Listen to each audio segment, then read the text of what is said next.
Winter 1941 had transformed Moscow into a frozen battleground where fear and anticipation coexisted in every snow-laden street. The German Wehrmacht, advancing with mechanical precision and ruthless discipline, believed the Red Army would crumble under their onslaught.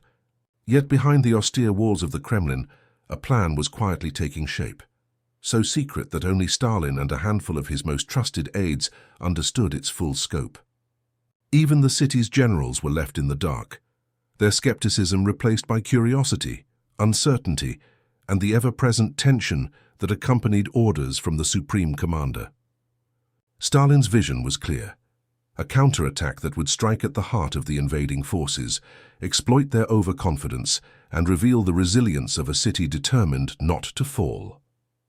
The icy wind swept across the Moskva River, carrying whispers of both despair and hope, as civilians moved cautiously, unaware that their homes and streets would soon play a role in a historic maneuver. Supply wagons glided silently through narrow avenues, hidden battalions took positions in shadowed alleyways, and engineers fortified key points while remaining invisible to enemy reconnaissance. Scouts and intelligence officers intercepted German communications, meticulously analyzing movements, supply schedules, and troop dispositions. Each piece of information was leveraged to construct a narrative that would mislead the enemy, mask Soviet strength, and create opportunities for decisive strikes. The audacity of Stalin's plan was matched only by the danger it entailed. Any leak, any premature action, could have turned the city into a trap for its defenders. Yet every detail was orchestrated with precision. Troops were briefed in cryptic language, emphasizing timing, coordination, and adaptability. Commanders who were partially informed understood only fragments, ensuring that knowledge was compartmentalized, minimizing risk, and maintaining the integrity of the operation.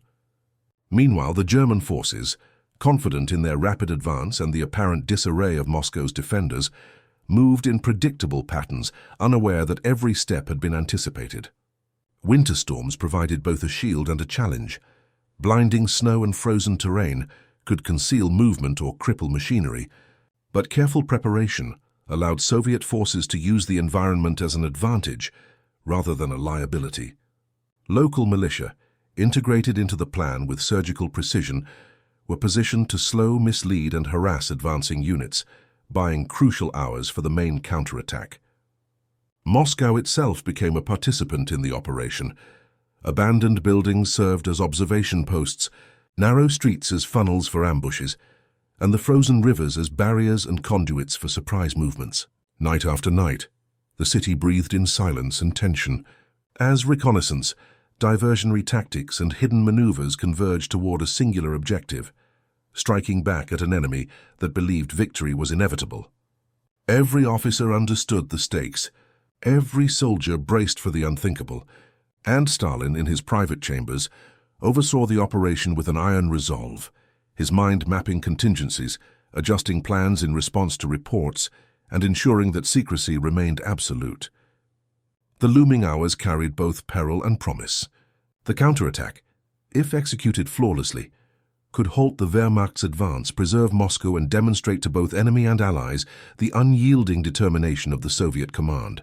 The tension was palpable, the atmosphere charged with a combination of fear, hope, and anticipation. As snow continued to fall, blanketing the streets and forests in white, the first moves of a secret plan began to ripple through the city. Each movement, each whispered order, each silent march toward position was a thread in a tapestry of strategy so daring it seemed impossible. And yet in the heart of Moscow, the impossible was about to unfold. A secret counterattack that Stalin had hidden from his own generals, designed to shock the enemy and alter the course of history in ways that would echo through decades. The dawn of the following day cast a pale light over Moscow, glinting off the frost-covered streets and icy rooftops as the city held its breath. Stalin's secret counterattack was no longer a concept on paper. It was in motion, a living strategy executed with precision and guarded by layers of secrecy. The generals, still partially in the dark, moved their units as instructed, unaware that their coordinated movements were just pieces of a much larger puzzle only Stalin fully understood. Soldiers whispered about sudden orders, unusual deployments, and clandestine maneuvers, Sensing something extraordinary was underway, scouts returned with reports of German formations, highlighting both their advance and the overconfidence that had blinded them to the subtle shifts in Soviet positioning. Every element was calculated: the timing of supply movements, the positioning of artillery, the use of the frozen rivers to channel enemy movements, and the deliberate creation of deceptive weak points. Even the city's civilians, though largely unaware of the full plan, became inadvertent participants. Their movements, assistance, and vigilance were quietly integrated into the operation, adding another layer of unpredictability that the enemy could not anticipate. Intelligence units worked tirelessly, intercepting radio transmissions, relaying misinformation, and feeding selective details back into the enemy's calculations, ensuring that when the counterattack struck, it would appear sudden, overwhelming, and unavoidable. Stalin's strategy relied not only on brute force, but on psychological impact. Confusion, hesitation, and misdirection would weaken the Wehrmacht long before the first shots were fired. Engineers and sappers moved silently through the night, laying charges, preparing obstacles, and setting traps along key avenues, all while remaining invisible beneath the snow and shadow. The city itself became a vast chessboard, each street, building, and bridge a potential square for maneuvers that could determine life or death. The combination of terrain, weather, and secrecy created a perfect storm, allowing the Soviets to mask their true strength while exposing the enemy to calculated vulnerabilities. Soldiers moved with measured urgency, balancing fear with discipline, knowing that a single misstep could compromise the entire operation. Yet training, preparation, and morale fortified them against the odds. At strategic command centers, reports flowed in, analyzed minute by minute. Every intercepted signal, every reconnaissance note, and every environmental observation informed adjustments in real time. This dynamic orchestration ensured that by the time the counterattack was fully visible to the enemy, it would already be a force in motion, unstoppable in its momentum. On the outskirts of Moscow, German officers remained confident, believing that Soviet resistance had been fragmented and disorganized. They failed to perceive the meticulous orchestration of reserves, the placement of hidden artillery, and the diversionary tactics designed to lure them into vulnerable positions. And when the first strikes occurred, sudden and precise panic rippled through the ranks. Artillery erupted from unexpected directions, infantry emerged from concealed positions, and the frozen rivers became deadly corridors for ambushes. The surprise and timing of the attack left the enemy struggling to respond. Their advance halted and cohesion shattered. Throughout Moscow, even as the snow continued to fall, the realization spread that something remarkable was unfolding. The plan, once doubted, once hidden, now revealed its brilliance in the chaos it created. Stalin's secret maneuver had transformed the battlefield, converting perceived weakness into overwhelming strategic advantage. Officers who had questioned the feasibility of the counterattack could now only witness its impact, recognizing that meticulous planning, secrecy, and audacity had combined to achieve what once seemed impossible. The enemy, caught off guard by the unexpected ferocity and coordination, faced confusion, disruption, and the first cracks in their previously unbroken advance. In the heart of the city, morale surged among Soviet troops, the knowledge that they were part of a historic and secretive operation instilling courage and determination. Every move, every tactic, every hidden unit contributed to a crescendo that would redefine the Eastern Front, demonstrating that audacity, intelligence, and discipline could bend the course of war itself. The secret counterattack, concealed from even Moscow's own generals until the very moment of execution, had begun. And as the frostbitten city braced against both winter and invasion, history was quietly, irreversibly shifting in favor of those who dared to plan the unthinkable. The bitter winter of 1941 had turned the vast expanses surrounding Moscow into a landscape as perilous as the advancing German forces themselves. Frost-coated forests, frozen rivers, and snow-laden plains became both obstacle and shield, shaping every movement of troops on both sides. The German Wehrmacht, confident after their lightning advances across Eastern Europe, underestimated the resilience of the Soviet defenders and the brutal impact of winter on equipment, supply lines, and morale. Moscow itself was a city under siege, its infrastructure stressed, its civilians anxious, and its military command stretched thin. Yet the city's defenders were not idle. Under Stalin's direction, preparations for the secret counterattack had transformed Moscow into a fortress of ingenuity, deception, and hidden strength. Streets once considered ordinary thoroughfares were now covert channels for troop movements, artillery placements, and hidden observation posts. Factories and warehouses, some abandoned, had been converted into temporary command centers, supply depots, and concealment points for reserves waiting to strike. Local militia, volunteers, and civilian engineers worked in tandem with the regular Red Army, ensuring that every element of the city could be leveraged in the upcoming operation. Reconnaissance teams scouted enemy positions, reporting not only the locations of German units, but also subtle weaknesses in their deployment patterns. Every intercept, every analysis, and every reconnaissance effort was carefully compiled, creating a detailed map of opportunity that Stalin and his inner circle could exploit. Supplies, ammunition, and winter gear were stockpiled in secret, ensuring that the sudden counterattack would not falter due to logistical failure. Engineers reinforced bridges, laid hidden charges, and prepared obstacles to manipulate enemy movement and delay advances, turning Moscow's harsh environment into a weapon as lethal as artillery or rifles. The harsh winter itself became an ally. Blizzards and icy terrain were strategically timed to coincide with maneuvers, providing cover and disrupting enemy intelligence. German forces, trained for rapid mechanized advance but ill-prepared for extreme cold, found their vehicles stalling, supply lines strained, and troops fatigued, creating openings for the Soviets to exploit. Within the Kremlin and selected command centers, Stalin convened with his closest advisors and operatives, ensuring that every variable, from weather patterns to enemy logistics, was accounted for. Maps were annotated with positions, contingency routes, and potential hazards, while couriers carried cryptic instructions to commanders in the field.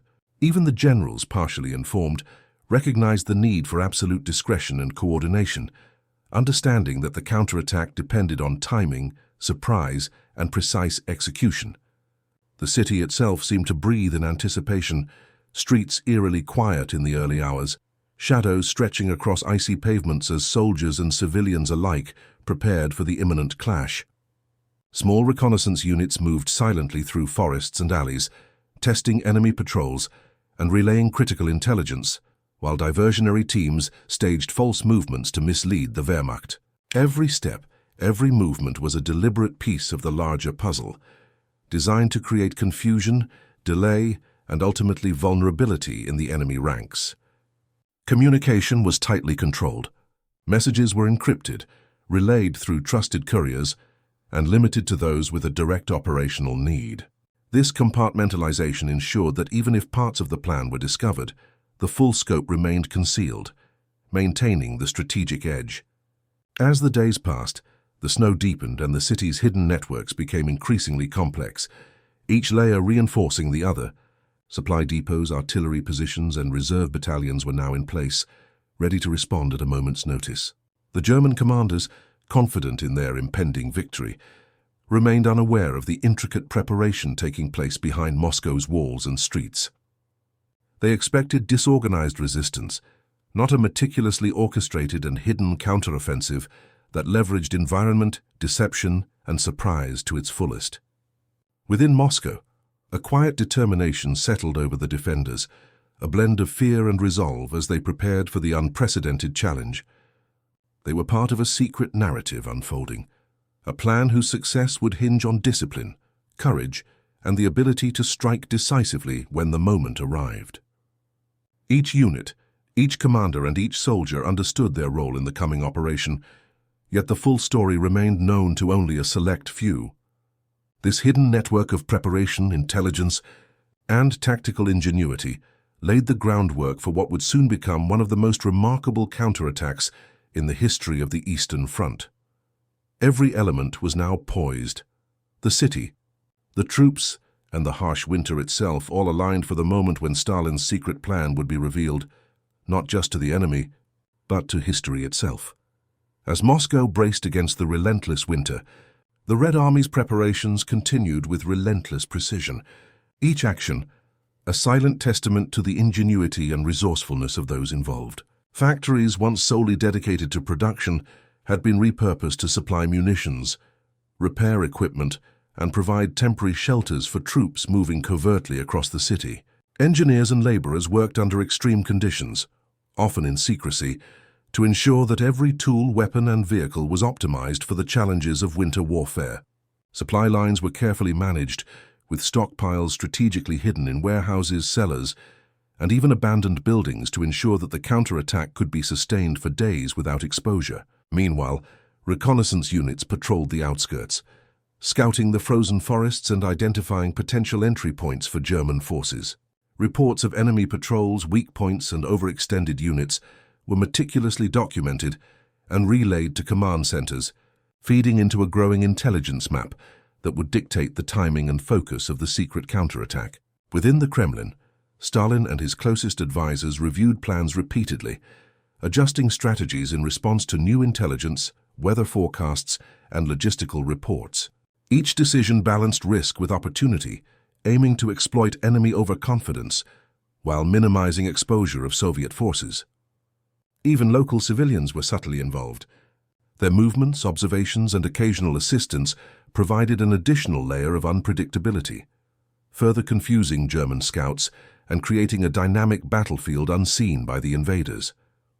The Germans, advancing with mechanical efficiency, expected Moscow's defenses to be fragile, relying on speed and shock to maintain their momentum.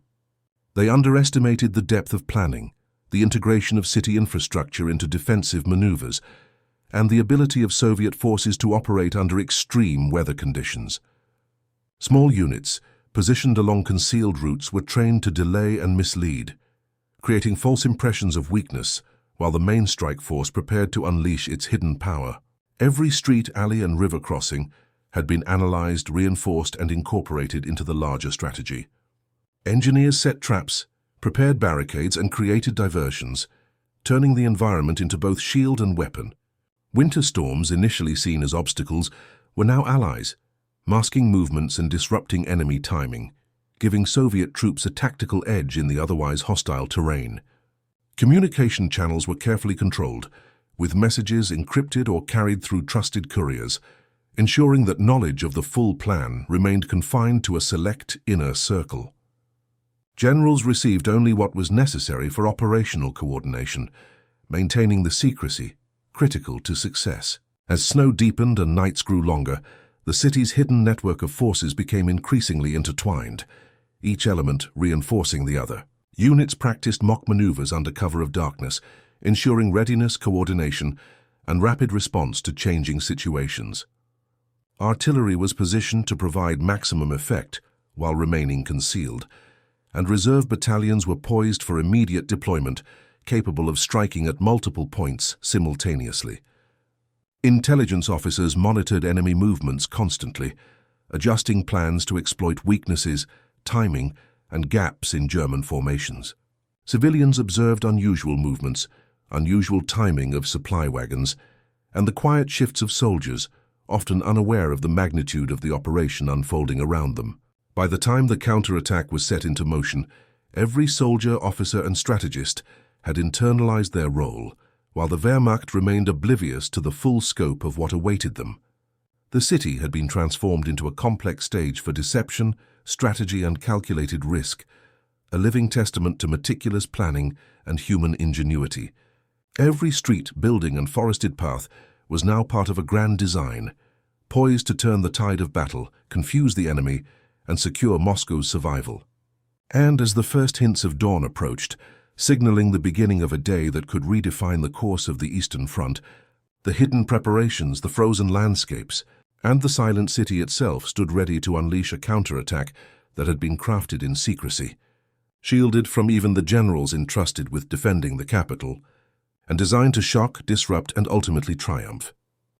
The German advance toward Moscow had grown relentless, with armored divisions pushing through snowbound roads and infantry pressing on in harsh conditions, confident that the city's defenses were faltering. Yet the Soviets were prepared for every contingency, and the hidden layers of Stalin's counterattack began to reveal themselves in subtle but significant ways. As German scouts probed the city's outskirts, they encountered unexpected resistance from concealed units, small battalions that appeared out of nowhere, harrying their flanks and disrupting communication lines. Supply wagons were intercepted, temporary barricades forced recalculations, and frozen rivers created obstacles that slowed mechanized divisions far beyond the enemy's estimates. Within the city, command centers buzzed with precise coordination, relaying intelligence from forward scouts and updating positions of reserves ready to strike. Officers who had initially doubted the feasibility of the plan now realized the depth of its design. Every movement, every deployment, every calculated exposure had been orchestrated to create confusion and erode the enemy's momentum. Artillery units, hidden behind buildings and camouflaged in snow, delivered precise strikes at critical junctions, forcing German columns to halt and reorganize under pressure. The combination of environmental hazards, strategic concealment, and timed engagements forced the enemy into a reactive stance, uncertain of where the next blow would fall.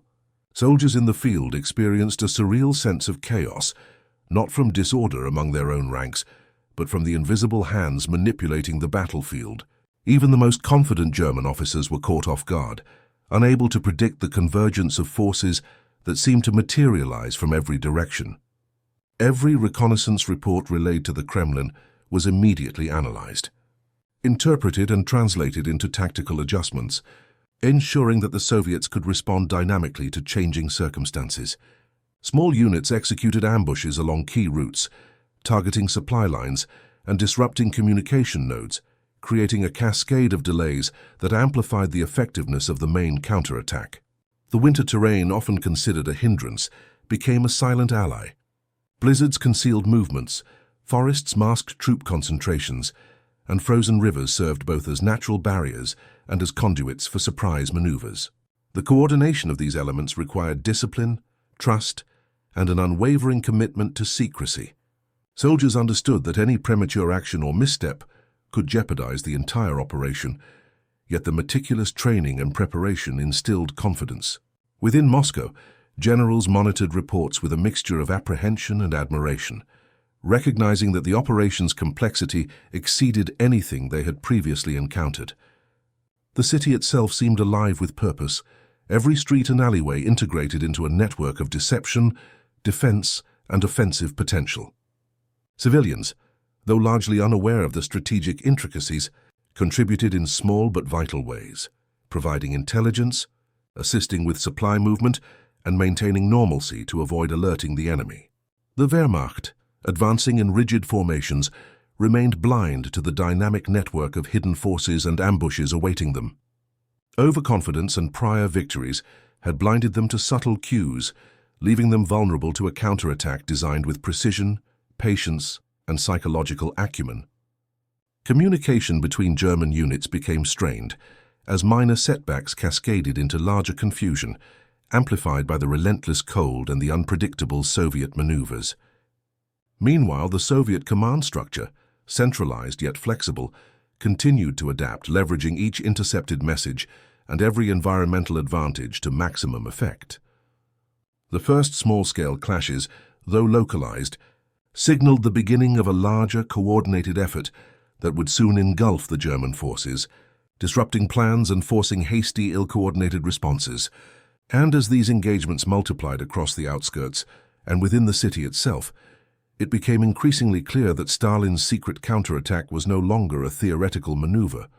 It was a tangible force, striking at the heart of enemy overconfidence, exploiting weaknesses, and setting the stage for decisive action that could determine the fate of Moscow. As the German advance pressed closer to Moscow, the hidden counterattack orchestrated by Stalin began to escalate into a full-scale orchestration of deception and tactical brilliance.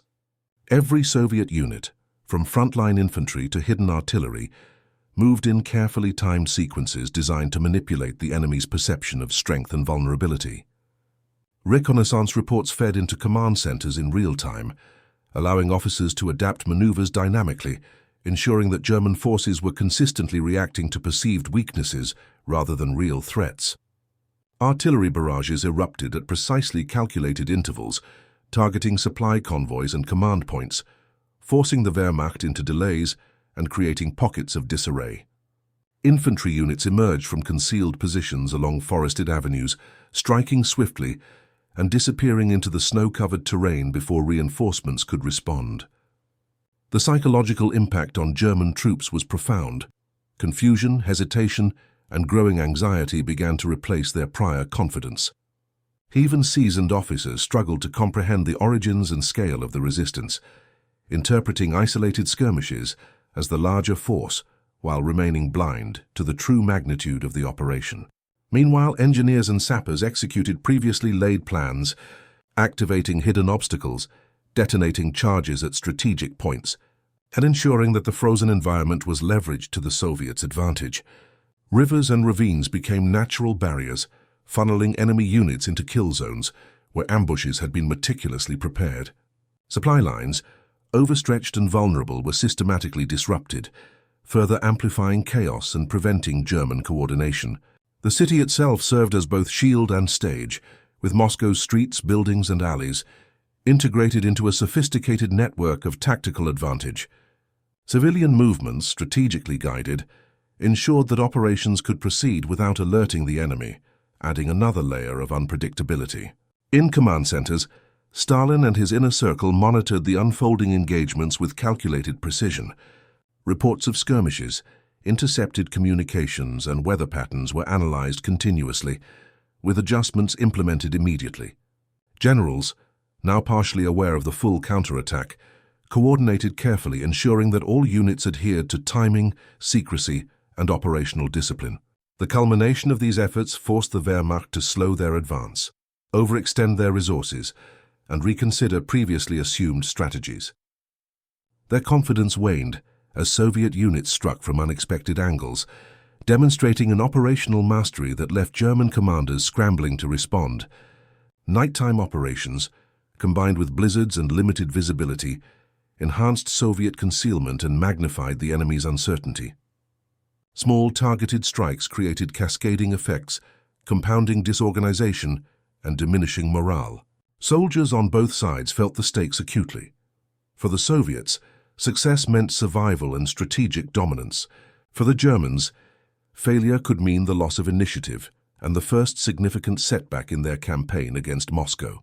As skirmishes multiplied, the carefully laid plans began converging toward decisive points, where concentrated Soviet force could exploit gaps, deliver maximum impact, and force retreat or surrender. Each unit executed its role with precision, every timing meticulously observed, every movement synchronized with hidden contingencies. The result was a coordinated, multi-layered counter-offensive that, though initially invisible to the enemy, increasingly dominated the battlefield.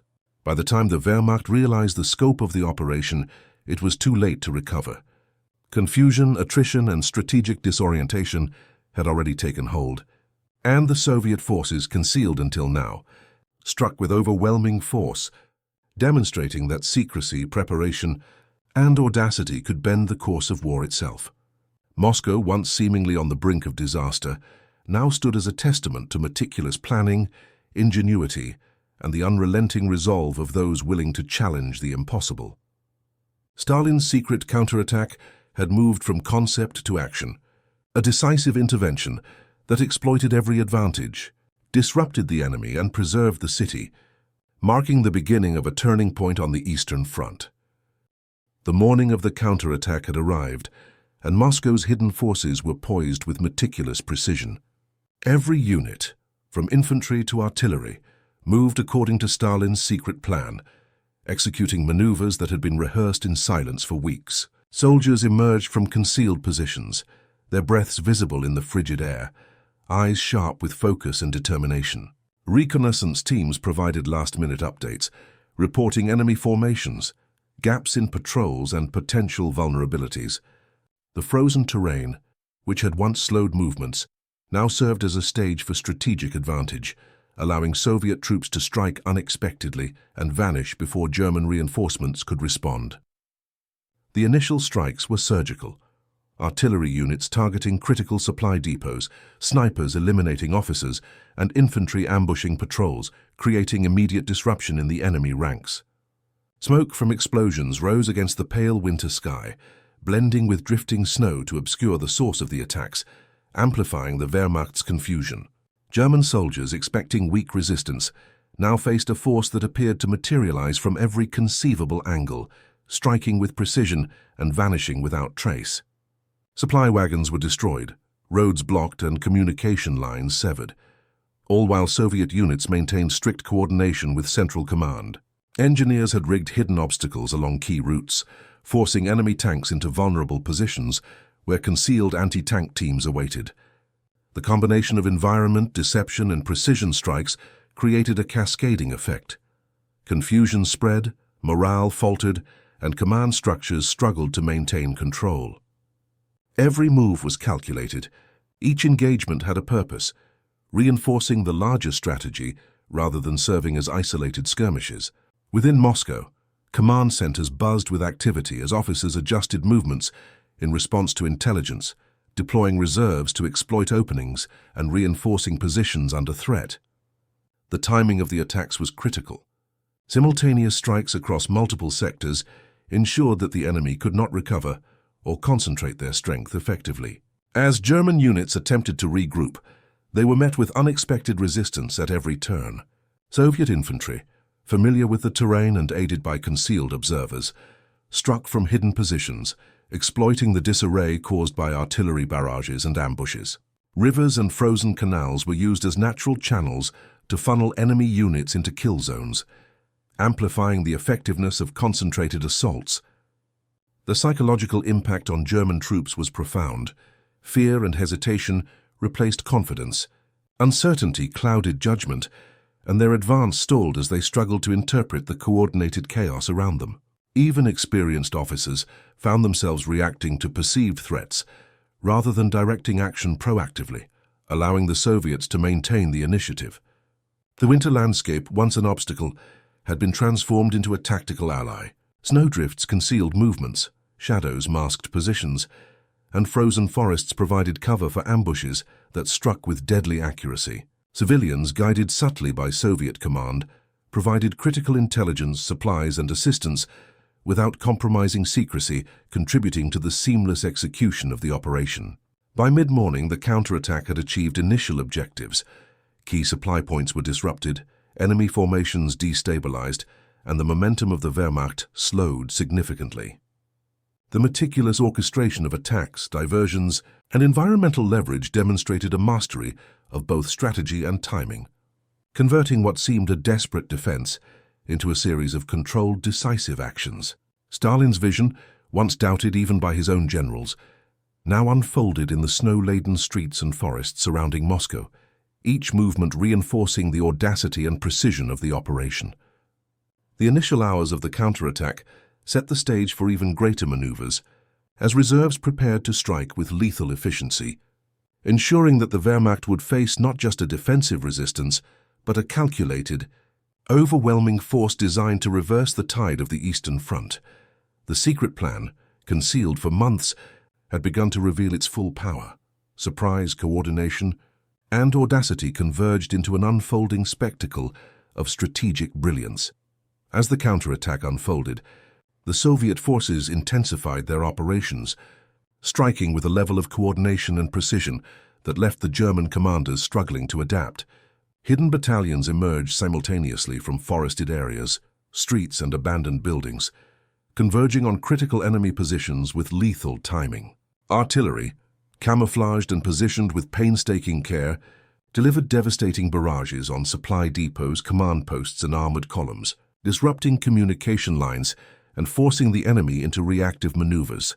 Every strike was synchronized with infantry advances, anti-tank units, and reconnaissance updates, creating a dynamic battlefield where the Soviets dictated the tempo and direction of engagement. The German troops, initially confident from rapid advances, were now caught in a web of deception and precision.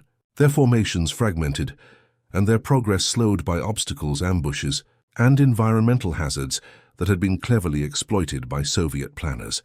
Snow and blizzards, once considered impediments, became strategic allies, concealing movement, masking positions, and amplifying the impact of surprise attacks. Rivers and frozen canals were utilized to channel enemy units into predetermined kill zones, where hidden teams awaited to maximize destruction and disruption.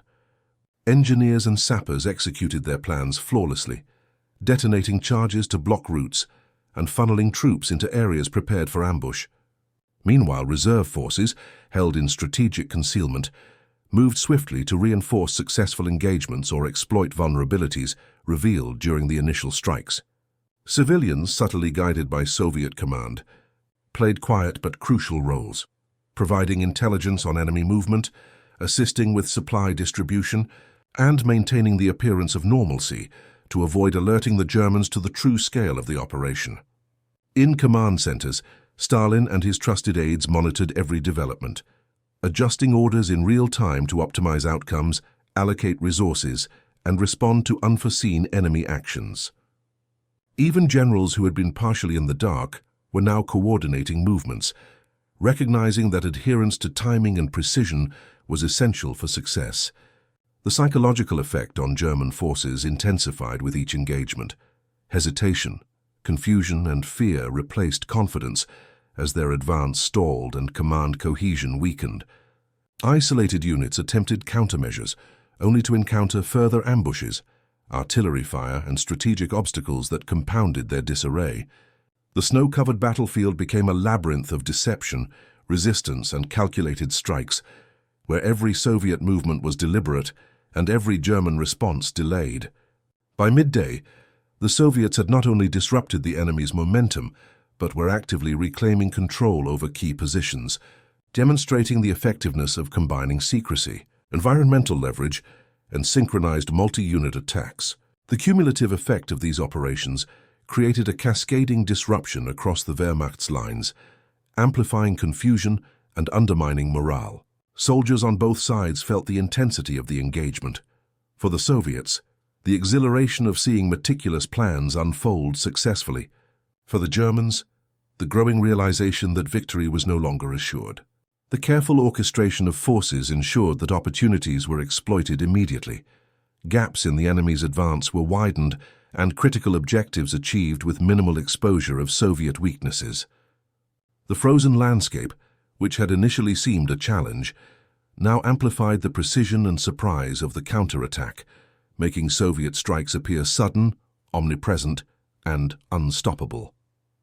By the afternoon, it was clear that the secret operation had succeeded in its primary objectives, halting the German advance, inflicting significant logistical and psychological damage, and demonstrating the power of coordinated, concealed and audacious military strategy.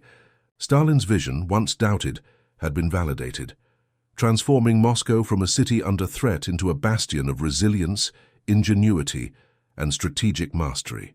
The main event of the counterattack had reshaped the battlefield, showcasing how preparation, secrecy, and daring could bend the course of history. The initial shock delivered to the Wehrmacht would ripple across the Eastern Front, setting the stage for further Soviet operations, while Moscow's defenders, both military and civilian, bore witness to the audacity and brilliance of a plan executed in absolute secrecy, altering the fate of the city and leaving an indelible mark on the annals of World War II. The aftermath of the secret counterattack in Moscow revealed the extraordinary impact of Stalin's audacious plan. German forces, previously confident in their rapid advance, found themselves scattered, disoriented, and unable to regain cohesion. Key supply lines had been severed, armored divisions immobilized by environmental obstacles and ambushes, and morale deeply shaken by unexpected resistance. Soviet troops, emerging from concealed positions, consolidated gains and fortified critical areas, ensuring that the enemy could not exploit temporary openings. Intelligence reports flowed continuously into command centers, confirming the effectiveness of every maneuver and allowing commanders to make precise adjustments to secure and expand territorial control. Civilians, who had played subtle yet vital roles in the operation, began to witness the tangible effects of the counterattack. Streets and avenues once threatened by invaders were now cleared, and the city appeared to breathe again with cautious relief. Communication within German ranks deteriorated further, as officers struggled to interpret fragmented reports and coordinate responses across compromised units. Panic and uncertainty replaced their earlier confidence. creating additional vulnerabilities that Soviet forces were ready to exploit. Meanwhile, Stalin and his inner circle analyzed real-time outcomes, assessing successes, identifying areas of improvement, and issuing directives to maintain pressure on the retreating enemy. Artillery, infantry, and reserve forces were repositioned to reinforce victories and ensure that gains were not lost to countermeasures. The orchestration of every unit, combined with strategic exploitation of terrain and weather, amplified the overall effect of the counterattack, demonstrating the power of meticulous planning and disciplined execution. German commanders, realizing the extent of the disruption, attempted to regroup and launch counteroffensives, only to encounter prepared defenses, ambushes, and the relentless operational tempo of Soviet forces. Each engagement further reinforced the strategic advantages secured earlier, turning temporary success into sustained control over critical sectors. The psychological impact on the enemy was equally significant. Fear, hesitation, and confusion spread among troops, undermining both confidence and initiative. Soviet soldiers, aware of their accomplishments, were invigorated, understanding that their discipline, courage, and precise execution had directly contributed to turning the tide of battle. The city itself, transformed into a complex network of defensive and offensive positions, served as both shield and strategic asset, allowing Soviet forces to maintain momentum while limiting exposure. Supply lines were restored under secure conditions, logistics were stabilized, and reserves were ready to exploit new opportunities created by the disruption of enemy forces. Reports indicated significant German casualties, loss of equipment, and compromised formations, marking the operation as one of the most effective defensive and counteroffensive maneuvers of the Eastern Front. International observers, though unaware of the full details, began to recognize the resilience and resourcefulness of Soviet forces, noting the remarkable ability to combine secrecy, strategy, and audacity under extreme conditions. Stalin's secret plan, once doubted even by his own generals, had succeeded in halting the Wehrmacht's advance, preserving Moscow, and demonstrating that meticulous preparation, deception, and bold execution could alter the course of warfare. The coordinated effort had not only inflicted immediate tactical setbacks on the enemy, but had also reshaped the operational landscape of the region, forcing the Germans to reconsider strategy and buy time for additional Soviet reinforcements to arrive. Soldiers, officers, and civilians alike understood that the successful outcome was a product of collective discipline, courage, and unwavering commitment to the mission. The city's morale, bolstered by tangible success, inspired further resistance and reinforced the idea that even under dire circumstances, precise planning, secrecy, and audacity could achieve results previously deemed impossible. The first phase of the outcome was thus secured. The German advance halted, key objectives protected, and Moscow's defenders validated in their efforts. As the hours passed following the secret counterattack, Moscow's defensive network solidified, demonstrating the profound effectiveness of Stalin's meticulous planning. German units, struggling to recover from the initial shock, faced repeated engagements that exploited every vulnerability exposed by the Soviet strategy. Artillery strikes continued to disrupt movement, while infantry and armored units executed coordinated flanking maneuvers that prevented regrouping. Every Soviet action was informed by continuous intelligence, with reconnaissance teams reporting enemy positions, reinforcements, and weak points, allowing commanders to adjust operations dynamically. The enemy, disoriented and overextended, could not re-establish cohesion, leaving formations vulnerable to simultaneous, multi-directional attacks. Snow-laden streets, frozen rivers, and concealed routes were leveraged expertly, creating the illusion that Soviet forces were omnipresent, striking unpredictably and withdrawing before countermeasures could be organized. Communication breakdowns within German ranks compounded their difficulties. Misinterpreted orders and delays in transmitting intelligence created gaps that the Soviets exploited immediately. Civilians, though largely unarmed, continued to contribute through intelligence sharing, logistical support, and maintaining the normalcy of daily activity to prevent suspicion of the true scale of military operations. The psychological impact on the Wehrmacht intensified, with panic, hesitation, and declining morale undermining operational effectiveness. Soviet commanders capitalized on these conditions, executing carefully timed offensives that expanded control over previously contested areas and reinforced strategic positions critical to sustaining the counterattack. Artillery units were repositioned to cover supply lines and reinforce flanks, while reserve battalions were deployed to exploit breakthroughs and consolidate gains. The effectiveness of Stalin's secret plan became increasingly evident. The combination of deception, environmental advantage, precise timing, and coordination among multiple units had not only halted the German advance, but created conditions for sustained Soviet initiative. Casualties inflicted on the enemy, coupled with disrupted logistics and compromised formations, demonstrated the operational brilliance of the counterattack, validating months of preparation and secrecy. Within Moscow, morale soared. Soldiers recognized their role in an unprecedented maneuver. Civilians observed the tangible results of coordinated resistance, and officers appreciated the strategic audacity of their leadership. Reports from the field confirmed that German forces had suffered significant losses, both in manpower and equipment, while Soviet casualties remained comparatively lower due to the defensive advantages and concealed positions. The successful execution of the operation also provided a template for future engagements on the Eastern Front, demonstrating how secrecy, intelligence, environmental mastery, and coordinated action could deliver decisive outcomes against numerically and technologically formidable foes. Internationally, although the full details remained classified, the effectiveness of the counterattack became evident through slowed German advances and increased Soviet operational successes. Stalin's decision to conceal the plan even from his own generals until the moment of execution had ensured the element of surprise, while careful compartmentalization and communication control had maintained operational integrity. The culmination of these efforts left Moscow secure, the German offensive stalled, and the Soviet strategic position strengthened considerably. The outcome of the counterattack validated the principles of meticulous planning, audacious execution, and disciplined coordination, setting a precedent for future military operations. Soldiers, officers, and civilians alike understood that their collective effort had not only protected their city, but reshaped the battlefield in favor of the defenders. The lasting impact extended beyond immediate tactical success. It demonstrated that innovation, secrecy, and precision could counteract enemy superiority, turning desperation into triumph.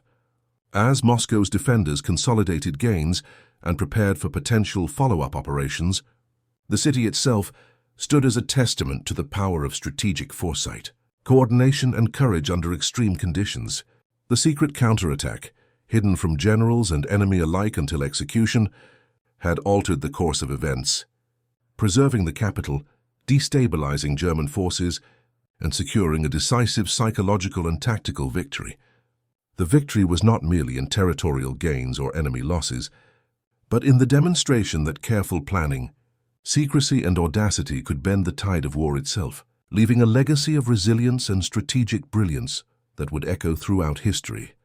As the day drew to a close, Moscow breathed a cautious relief, its streets echoing with the distant sounds of winter and residual skirmishes.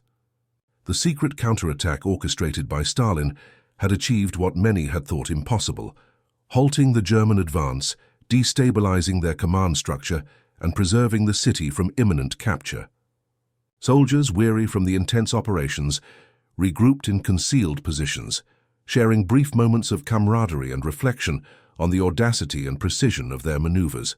Officers reviewed reports from the field, noting the effectiveness of ambushes, artillery strikes, and intelligence integration that had guided every movement.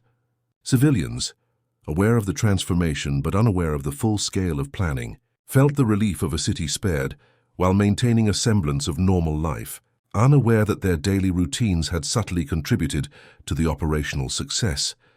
Stalin's strategy had relied not only on the bravery and discipline of his troops, but on the meticulous orchestration of intelligence, environmental manipulation, and timing, ensuring that every element worked in harmony to achieve maximum impact. Even generals, once skeptical, recognized the brilliance of concealing the plan until execution, preserving the element of surprise that had been decisive in the unfolding events. The frozen landscape, initially an obstacle, had been turned into a strategic ally. Snowdrifts masked movements, rivers and canals controlled enemy advances, and blizzards concealed critical operations, amplifying the effectiveness of the counterattack. As dusk settled over the city, reports indicated that German forces were in retreat, disorganized, and suffering from severe logistical disruptions, a direct consequence of the coordinated strikes and environmental exploitation. Each sector of the battlefield reflected the careful planning: supply depots destroyed, communication lines severed, and enemy formations fragmented. Soviet troops, though fatigued, understood the significance of their accomplishment. The city's morale, reinforced by tangible success and the demonstration of strategic brilliance, surged, instilling confidence and resolve for future operations. Stalin's vision, once doubted even within his inner circle, had proven effective, showcasing that secrecy, audacity, and disciplined execution could turn the tide in favor of defenders, even under extreme adversity. Internationally, although full details remained classified, the ripple effects of Moscow's counterattack began to be felt. Intelligence reports and intercepted communications hinted at German setbacks and rising caution, signaling the emergence of a turning point on the Eastern Front. Soldiers, officers, and civilians collectively experienced the psychological boost of survival, achievement and validation of their efforts, knowing that meticulous preparation, secrecy, and coordinated action had been decisive. Moscow, both symbolically and strategically, remained intact, a fortress of resilience and ingenuity amidst the harsh winter and relentless enemy pressure. The closing moments of the day underscored the importance of discipline, foresight, and innovation in warfare, demonstrating that calculated risk and audacious strategy could overcome seemingly insurmountable challenges. Every participant in the operation, from frontline soldiers to command staff, contributed to a victory that would not only secure immediate tactical success, but also reshape the perception of Soviet capability, ingenuity, and resilience in the face of formidable odds. The secret counterattack, executed with precision, coordination, and audacity, had become a testament to the effectiveness of meticulous planning, human courage, and the ability to leverage every advantage, terrain, weather, and intelligence against an overconfident adversary. As night enveloped Moscow, the city stood as both a witness and participant in a historic operation, a reminder that even under the harshest conditions, strategy, secrecy, and discipline could alter the course of events and define the fate of nations. The final hours of the secret counterattack in Moscow solidified the legacy of Stalin's audacious strategy, revealing the profound impact of meticulous planning and precise execution. German forces, battered and disoriented, struggled to regroup under continuous pressure, their retreat hastened by disrupted supply lines, shattered formations, and the relentless psychological strain imposed by Soviet maneuvers. Every strike executed earlier had compounded the enemy's disarray, leaving officers scrambling for solutions while soldiers faced uncertainty and fear. Soviet units, though exhausted, maintained discipline, consolidating positions, repairing defenses, and preparing for any potential counter-offensive, ensuring that their hard-won gains were preserved. The orchestration of artillery, infantry, reconnaissance, and concealed reserve forces had created a multi-layered effect that left the enemy unable to predict, counter, or recover from the coordinated operations. Hidden routes, snow-covered landscapes, and frozen rivers had been expertly leveraged, turning natural obstacles into strategic advantages that amplified the reach and impact of Soviet strikes. Civilians, whose daily routines and subtle assistance had contributed to operational success, began to experience the tangible relief of a city protected from imminent capture, unaware of the full extent of the planning, coordination, and daring involved. Stalin's vision, executed with precision and secrecy, had proven the power of audacity combined with meticulous preparation. Even generals, who had been partially informed or skeptical of the operation's feasibility, now recognized the strategic brilliance of concealing the counterattack until execution, ensuring surprise and maximum effectiveness. The psychological consequences for the Wehrmacht were severe. Hesitation, confusion, and declining morale replaced prior confidence. leaving retreating units vulnerable to follow-up strikes or continued disruption. Communication breakdowns and logistical failures compounded the enemy's predicament, demonstrating that discipline, secrecy, and synchronization could offset technological or numerical superiority. Within Moscow, the combined efforts of military and civilian participants reinforced a sense of shared achievement and resilience. Soldiers reflected on the skill, courage, and determination that had defined each maneuver, understanding that their actions had directly contributed to a historic turning point on the Eastern Front. Officers documented outcomes, successes, and lessons learned, creating a record of operational excellence that would inform future engagements. The city itself, transformed into a strategic instrument of defense and offense, remained a symbol of resourcefulness, adaptability, and the power of careful planning under extreme conditions. As night fell completely, the scale of success became evident. German units were retreating in disarray, key positions had been secured, and the initiative had shifted firmly into Soviet hands. The operation demonstrated that even in the face of overwhelming threat, secrecy, audacity, and coordinated execution could create opportunities where none seemed to exist. The final outcomes extended beyond immediate tactical victories. The counterattack had reshaped perceptions of Soviet capability, disrupted enemy strategy, and preserved Moscow as both a symbolic and strategic bastion. Soldiers and commanders alike understood the significance of their achievement. Months of preparation, intelligence gathering, environmental analysis, and training had culminated in a decisive, historically significant action.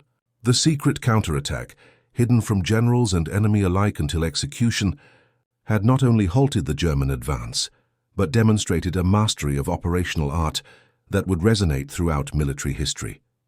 Moscow's survival became a testament to discipline, ingenuity, and courage, showing that even under extreme adversity, meticulous planning, audacity, and human determination could alter the course of war. As the city settled into a fragile calm, the echoes of strategic brilliance and collective effort left an indelible mark, immortalizing the operation as one of the most remarkable demonstrations of planning, secrecy, and decisive action in the history of World War II.